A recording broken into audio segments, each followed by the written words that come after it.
There's a moment almost everyone remembers.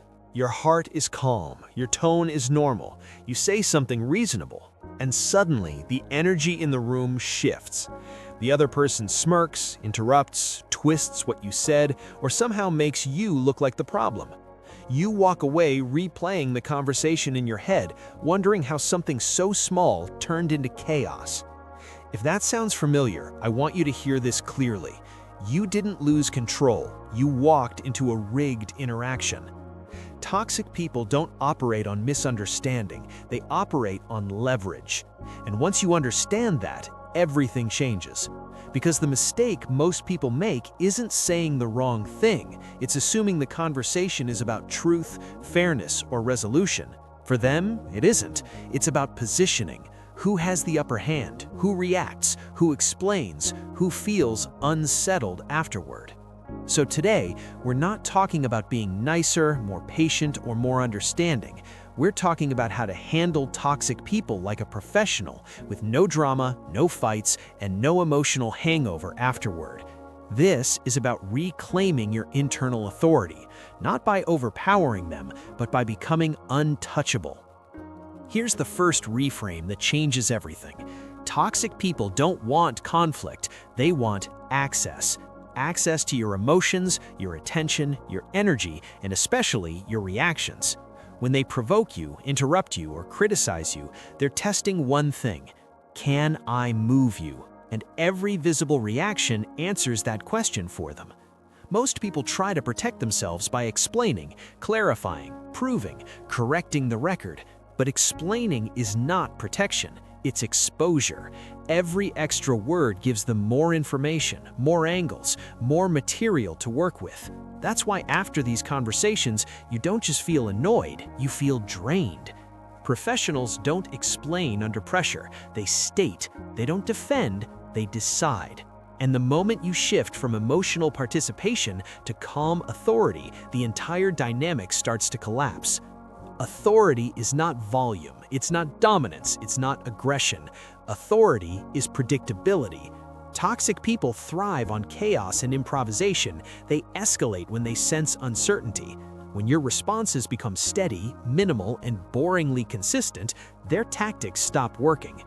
Think of it like this: a storm only feels powerful when it can knock something over. A mountain doesn't fight the wind, it doesn't argue with it, it doesn't chase it, it simply exists, unmoved. That's the posture you're learning here. So let's talk about the first skill, response discipline. This means you stop answering emotionally loaded statements and start answering only to what actually matters.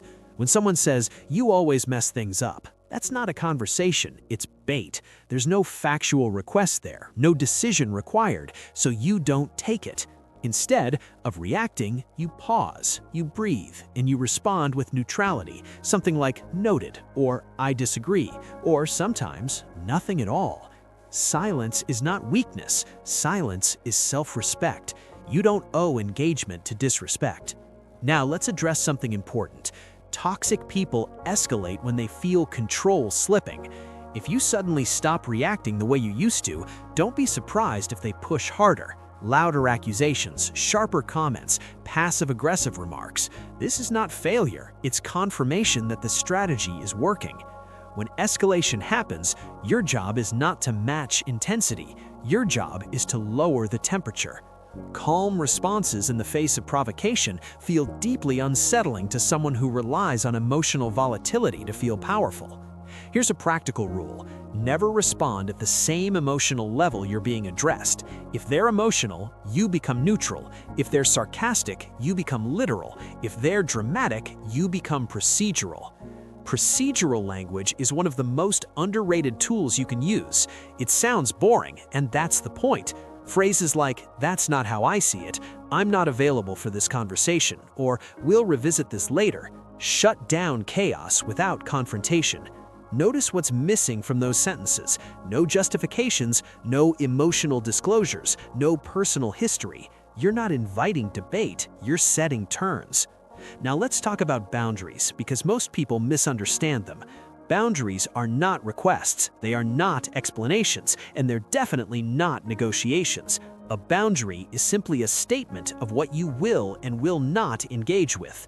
For example, "I'm leaving if this turns disrespectful" is a boundary. "Please understand why this hurts me" is not.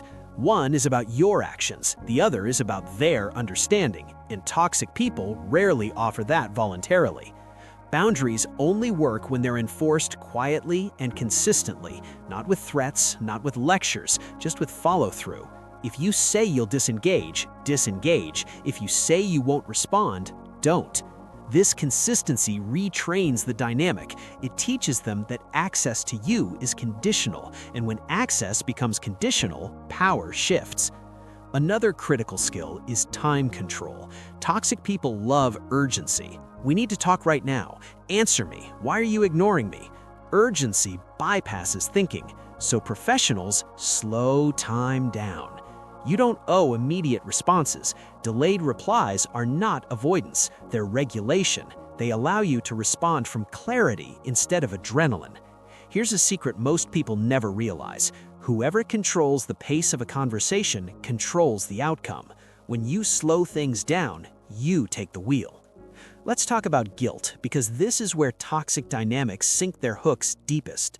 Guilt makes good people overextend. It convinces you that setting limits is selfish. But guilt is often just discomfort disguised as morality. Healthy guilt points you toward repair. Toxic guilt keeps you trapped.